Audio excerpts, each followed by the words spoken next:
Hi everyone, this is Christina.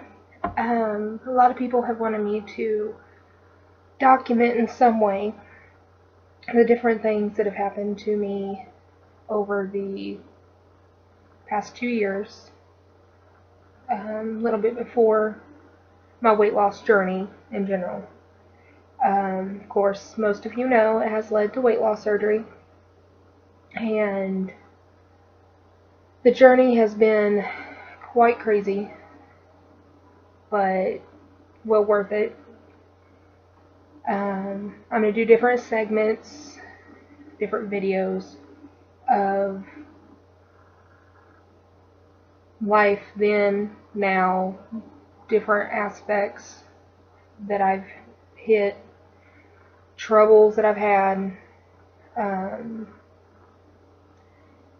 just everything in general that might help other people determining if they want to do this or not.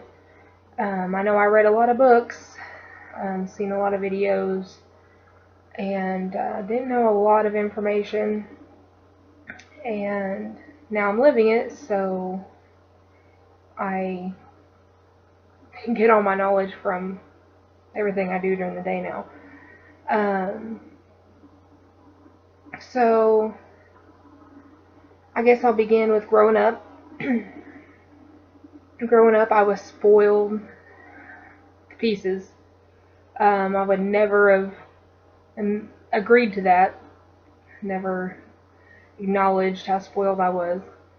But I was an only child, only grandchild on one side. And if I'd go over to my grandparents, it was, let's go to Walmart, get a toy. Let's go to Dairy Queen and get a Blizzard.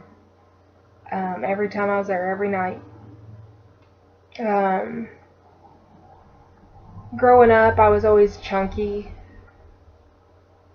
but I never thought there was anything wrong with that. Um, I never wanted to be in sports. I mean, I did play softball, golf, but it was short-lived. I never really did it long term. I should have. Looking back, I really wanted to. I just never did. So, growing up, it was always, I guess, my fault because I didn't do certain things that I wanted to, never did speak up for myself. But I was always chunky, and I never had a problem with that until I hit probably part of middle school to high school, definitely high school. Um, Middle school, I switched over to Republic from Clever, and both small towns, of course. Republic's a little bigger. Um, a lot of people knew who I was because my mom and dad was raised there. My whole family was raised there. Um, but I was like the second or third biggest girl in the high school, and I got a lot of comments. Um, and I always listened to them, and many times would go home crying because I was the fat girl. Um, Never wanted to go out and hang out with friends, really, not much, because of the fact that I was the big girl. I was the big girl of the group.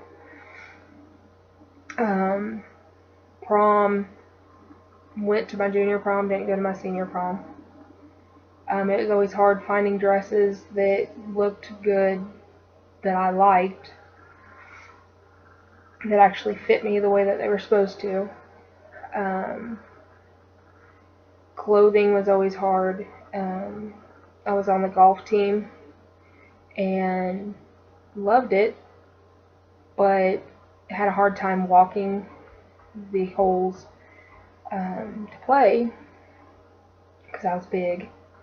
And when it came for time to take our team picture, they didn't have uniforms that would fit me.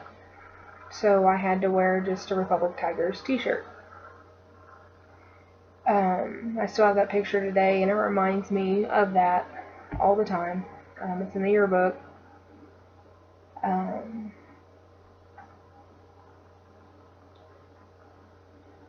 It was rough in high school. I usually just hung out with my own group, didn't want to explore other groups, because a lot of the other groups would say comments. Not everyone, but quite a few people. I did have friends that was in that popular group, and I still do today. But a lot of things have changed, and I always remember my dad telling me that, high school, that graduation day comes, that day is the last day you'll see some people. It's true.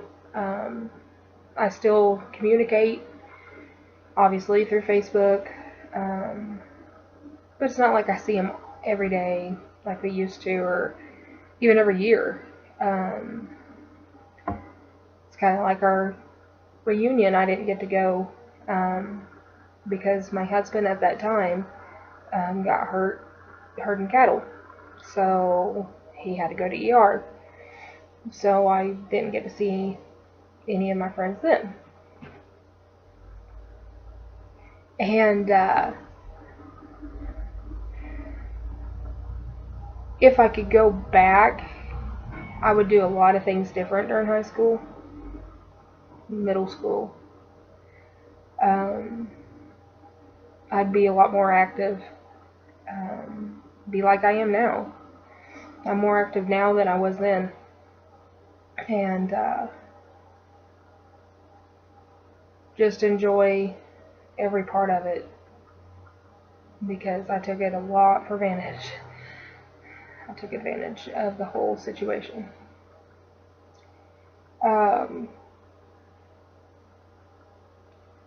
Throughout these videos, of course, you might see random cats, whining dogs. It's going to be hard to tell you some things, but I want to help other people that's going through the same journey. So the videos are raw, and they're hard to say on certain situations. But this one in general, it's about like growing up, and it was hard being the big kid, but the journey led me to where I am today, and I wouldn't trade a thing. So I'll see you next video. Hey everyone, it's me again. Next segment is going to be kind of a hard one. Right out of high school, I got married. It lasted 10 months. I had dated this guy on and off for, many years, since junior high. It obviously didn't work out. He found other women to be with, so I moved on. And dated, did my own thing, worked, ran my business. And then I have no one to blame for my weight loss, but myself. But December 15th of 2007, I lost my dad, and that was a huge step back in my life. I had lost grandparents, family members, friends, but nothing was like losing my dad.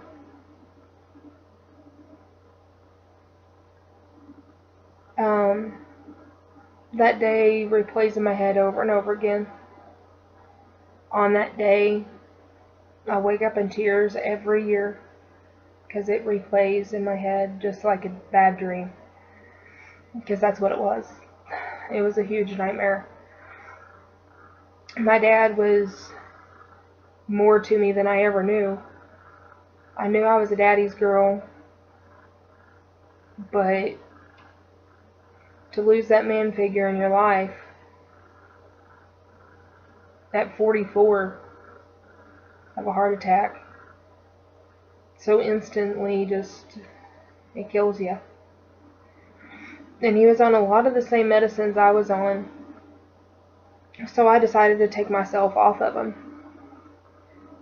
No doctors told me to, I just did it because I felt like that's what killed my dad. So I didn't want it to kill me. It was selfish. I shouldn't have done it. But that's the best way I knew to cope with stuff. Then I would always want to go out. I would drink a lot because of the pain. It was numb. I didn't feel it. And it was there whenever the alcohol wore off. It was still there. So I'd drink again. And then one of my friends invited me to a New Year's Eve party. Of course, there's alcohol. But that night I met what was my husband. I dated him for a while and we got married.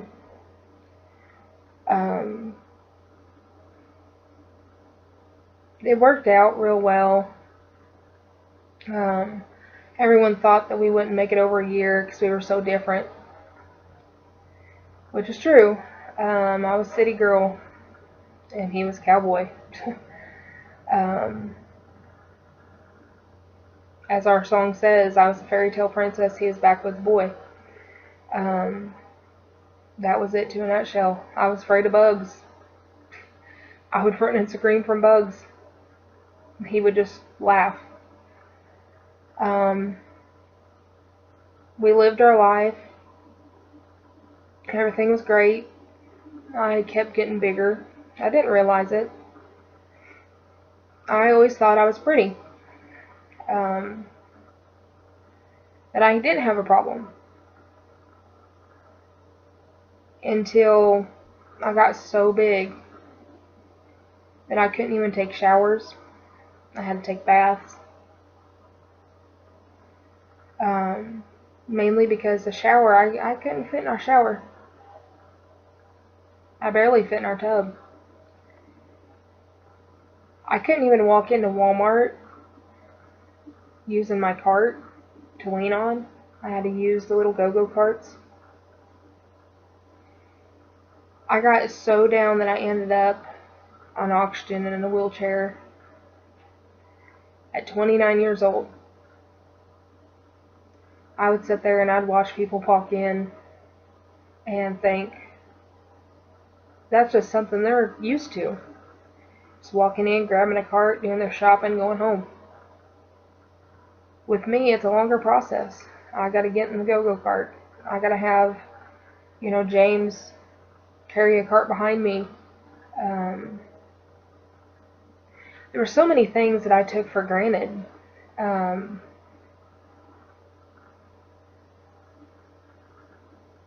It was so hard being almost 30 years old and knowing that there is a chance that I could be ending up like my grandma. She was in her hospital bed pretty much all my life. That's all I knew was my grandma in the hospital bed. And I was heading down that same road at 30 years old. So I went to many, many doctors, explained my situation. I ended up with severe tachycardia. I couldn't even stand up without my heart rate going into heart attack levels, stroke levels. And of course they were worried because my dad had passed away of a massive heart attack at only 44. So I ended up in the wheelchair. I tried going to school, trying to just better my life. Didn't let the wheelchair hold me back. But it did. A lot of places I couldn't access. It was hard on me to go up hills in my wheelchair, etc. So I had to drop out of school. I kept trying and trying and trying to go, but it ended up the same. I always dropped out. It got to where James had to help me in a lot of ways.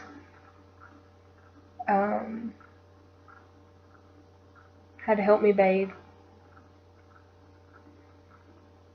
Had to help me dress. I couldn't even reach my feet to put on my own shoes. Had to wear flip-flops a lot because it was just an easy way for me to put on my shoes. I'd wear them in wintertime. There was so much that I had to tell doctors. And I had to fight. I had to fight with doctors. Finally, they told me, you need to have weight loss surgery, or you're going to die. The odds of even having the surgery and making it out was 50-50. So, of course, I had to go tell my family, talk to my family, James, Mom,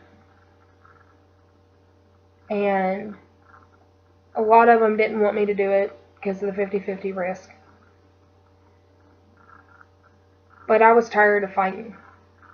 I wanted to fight for something. So I pretty much thought, okay, this is it. I'm going to have this surgery.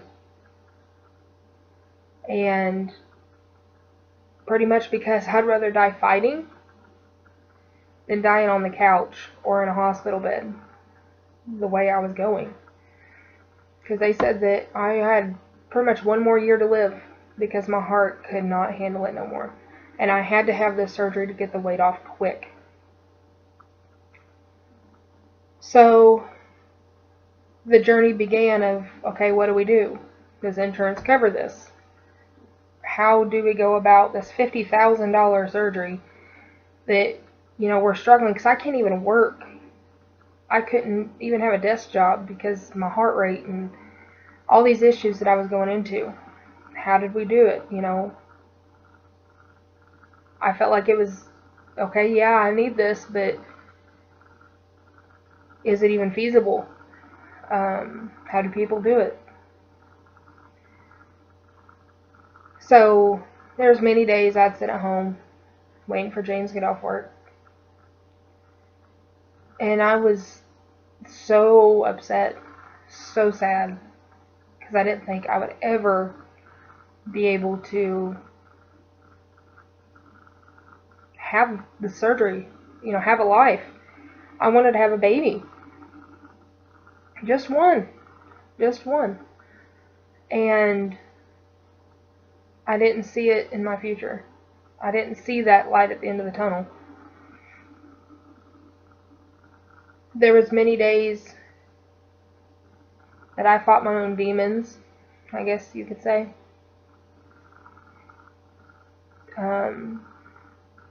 Most people don't know, but I really wanted my life to end.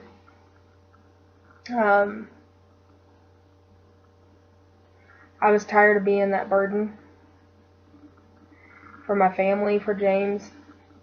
They were doing things to help me, scheduling their life around certain things, like I had to use a wheelchair.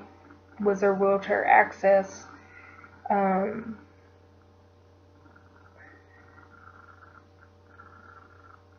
There's the lowest part of my life. having someone having to bathe me,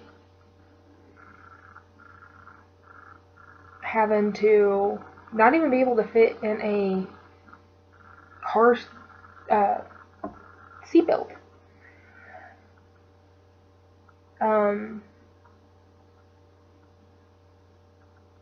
There's many days that I thought about it and thought about it. And one day, I woke up and I was like, well, here we go again. And had someone I know give me a bunch of pills. And I took them, thinking, okay, I'm done. But all it did was make me sleep. So, looking back, maybe it was God's way of saying, I'm not done with you yet. Because I woke up and I was fine. It was just another day. So, I had my own demons that I fought with. It was hard. Because I felt useless. Felt like a huge burden. I didn't even like going into public with people. Because like if it was Walmart, I'd have to use a go-go cart. If it was Bed Bath & Beyond, I'd have to use their wheelchair. My arms would get tired because I was so heavy. So people would have to push me. That would take away from their shopping experience, being able to look, because they had to worry about, oh, okay, let's go get her. But I did a lot of research and found out ways to have weight loss surgery, what to do. So I went through Mercy, got all my information together, talked to my insurances, and got all that together. Insurance paid all but, I want to say it was like $1,000. So I had to come up with $1,000. At that time, it was extremely hard to come up with even $100.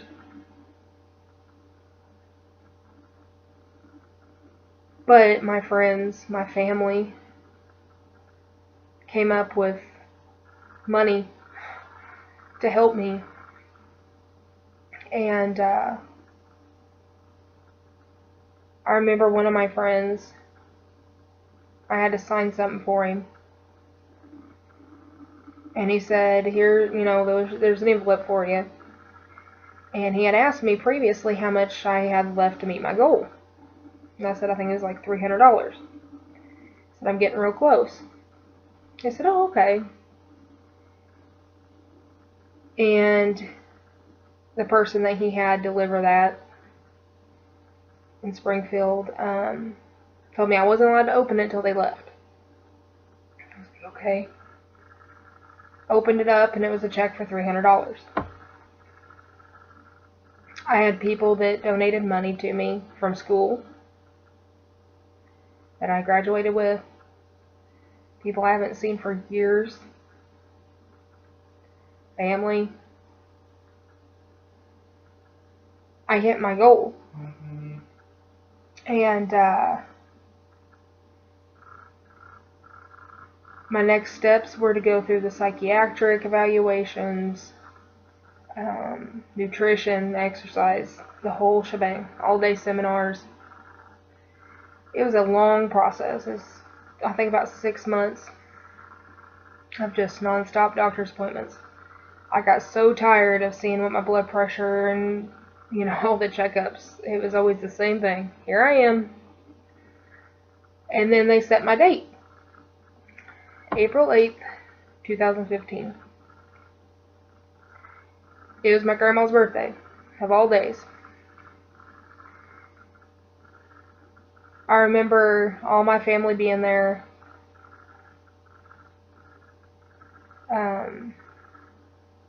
On Easter, said a prayer for me. And I went, and that morning I woke up at 5 o'clock in the morning. And there I was, having all the IVs, everything ready for my surgery. I remember waking up. My grandma was standing over me, my mom, James, all making sure I woke up, because there was a 50-50 chance I wouldn't. But before I went in, I said a strong prayer to myself and to God that this is my chance for my life to begin, and my opportunities. And I was never one to just sit down. I was a fighter. My whole family was fighters. So I woke up, went home a couple days later. They had me up walking the same day, just a couple hours after surgery, without my wheelchair. And I did good. The weight started falling off me. The only thing that happened was my incision where the drain was came undone, like it just busted open. So I had to pack it until it closed, which was a pain, but I mean, it wasn't that bad. And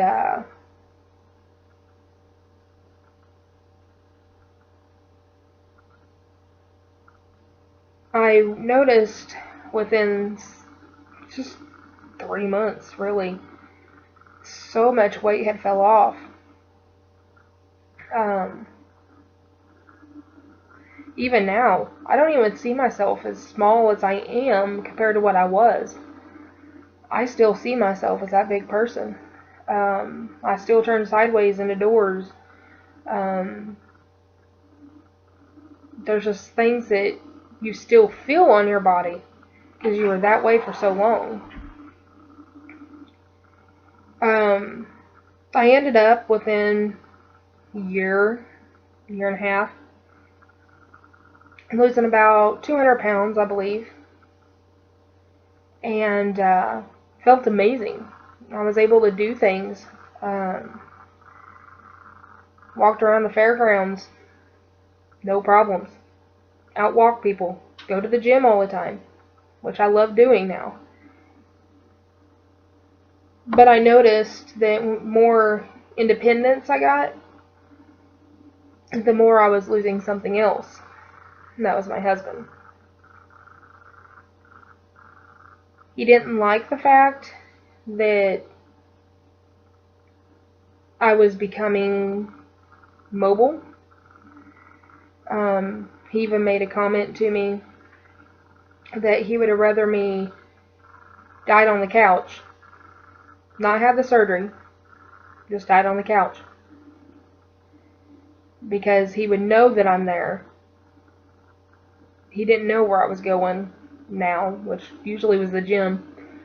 I'd invite friends, because to me that was fun to go to the gym. But he didn't want to go to the gym because he worked a hard day, doing diesel work or, farm work. So things weren't so perfect anymore. And I started noticing that he would get off at 1, or he'd be home at 1:30 and get off at 2 or so. And he wouldn't get home till like 3, 4. I would work and then come home and want to spend time with him. So I'd stay up until 2, excited to see him. And he would inform me that he was over at his friend's, Sam's, female, just hanging out, but he wanted me to stay up, that way he could still spend time with me when he gets home. 2 hours later, he'd come home. At first I think, okay, it's fine. It's just a friend of his. He's known his whole life. Then it was, well, we're watching a movie. Leave me alone. Don't text me. I'll come home soon. Soon was like an hour later. And it started clicking that there's just a little bit more to it. He even mentioned that they were cuddling on couches, and this wasn't the first time. He would talk to females a lot in ways he shouldn't have. But this is the first time that he was actually doing this, that I knew of, anyways.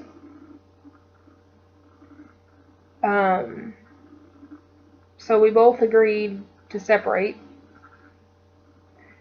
So I stayed there and packed. Found out I had a lot of stuff. Packed everything up. Then got a phone call while I was at work that his mom had passed away, which was one of my huge supporters of this whole journey. So I showed up right there. I left. My boss knew what was going on, and I was gone. And I showed up there, and him and Sam were kissing in the front yard. I hadn't even moved out yet. So I knew then it was done. And we went through the funeral and everything, and that night he said, well, get out. So I said, okay, and I left. I ended up having to sell my pride and joy. Many people knew, my dad's car. Had to sell it to be the adult and get an apartment, a place of my own. And I was scared because I had never been alone. There's so many things I didn't know. But it was nice. I actually found out who I was, and that I don't need no one to complete me. I'm stronger than I let myself believe. For once, I actually knew.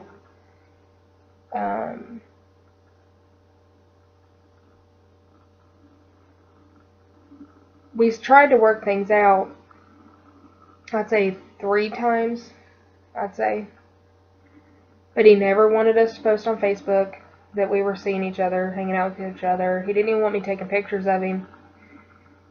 It was kind of a weird situation. I was very naive. And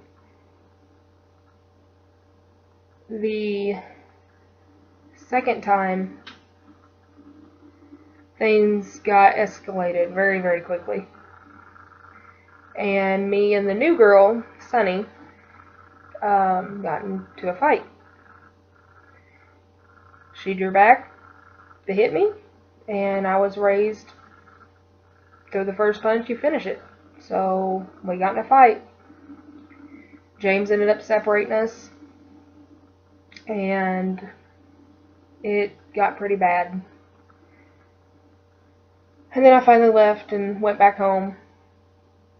Then I was like, okay, I can give in. A marriage is supposed to be fixed. It's not always perfect. So I tried a third time. We went to Silver City. We were doing things together, having a great time, I thought. Kind of felt like it was starting to click. That the old us is coming back. And we had a date night set up, and he said that he was going to come over during the day and we'd hang out and go have a little date night.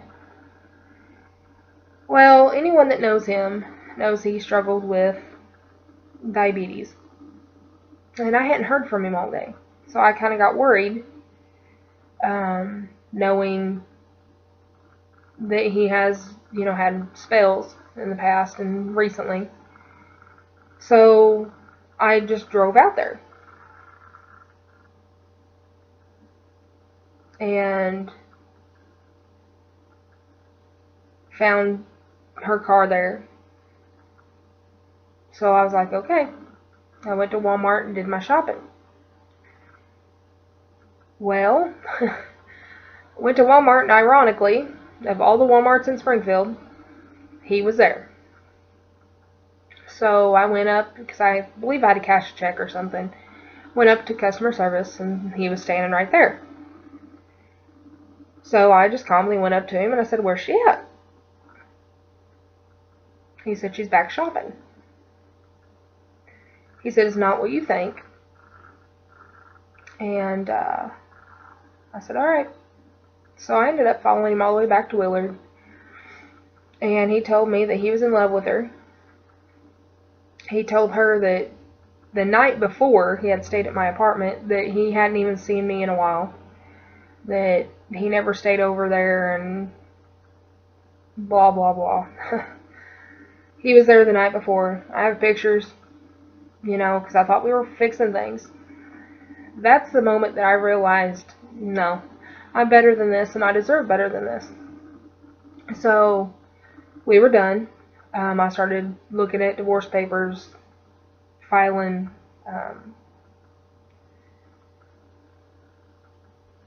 It was so hard because it was almost a 10-year marriage. He was my best friend. And I did this surgery for me, but also for us and for our family. That way I'm around and I could help. And it's like I just got stabbed in the back by my best friend, the person of 10 years. And of course, stories flew, and there's always two sides to every story, and then the truth. And only one person, knows the 100% truth, and that's God.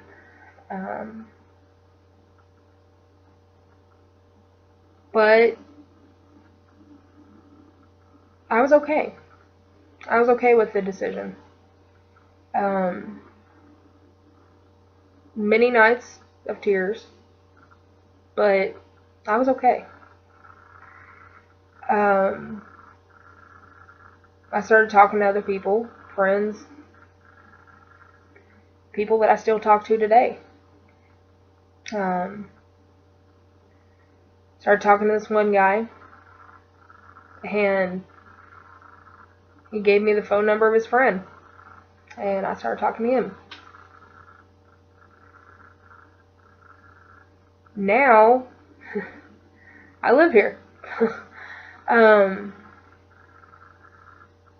It ended up being the best decision of my life. I have support that I never had with the other one.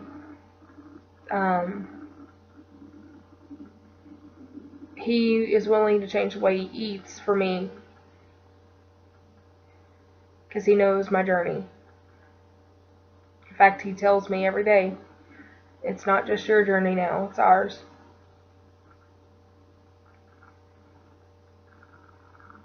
Having two amazing soon-to-be stepdaughters to help raise and watch them grow is amazing. I mean, I've always loved kids, and one day I hope to have one. But I'm soon to have some tests done, because they're afraid that my surgeries in the past has messed up the tubes, and there's a good chance that I might not be able to. I just found that out like a week ago, 2 weeks ago, and I'm really struggling with that. I look at those little girls all the time and think, what if I can't have one? And I know that they're mine. I know that they're my stepkids, and I'll always, always be there for them. But to know that I possibly can't have one. It's something that I'm really struggling with right now. But to know that I was in a 7X, 8X too, a size 48 jeans that I had to specially buy. I couldn't shop in a normal store. I could only shop online. And now I'm in a large, just a large, no extra, just large, and 18 jeans. Pretty much because of the loose skin that I have, which I'm fighting with that too, with infections and all that fun stuff. But just the size difference. I went from 484 pounds, almost 500 pounds, to 230. It's amazing. It's life-changing. And my journey's not over yet, by far. It's just began, but if I had to do it all over again, if I had to take the multiple vitamins because of me being deficient, the shots, if I had to do it all over again, the nausea when I eat, I would. I totally would. I would go through the pain of the divorce. I'd go through all the pain of just walking. I'd do it all over again. But right now, I'm just working on me, working on my family. Still battling losing weight.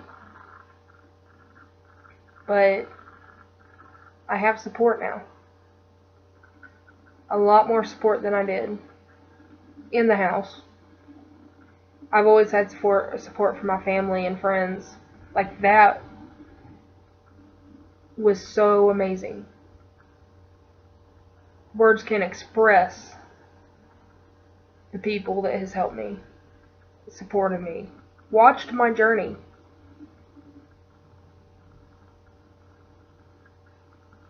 I was amazed.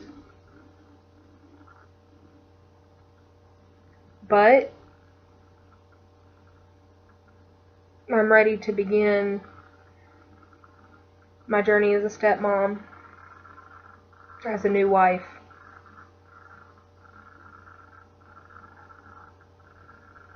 I'm ready for this journey to begin and the old book to close. And I wish that chapter good luck. And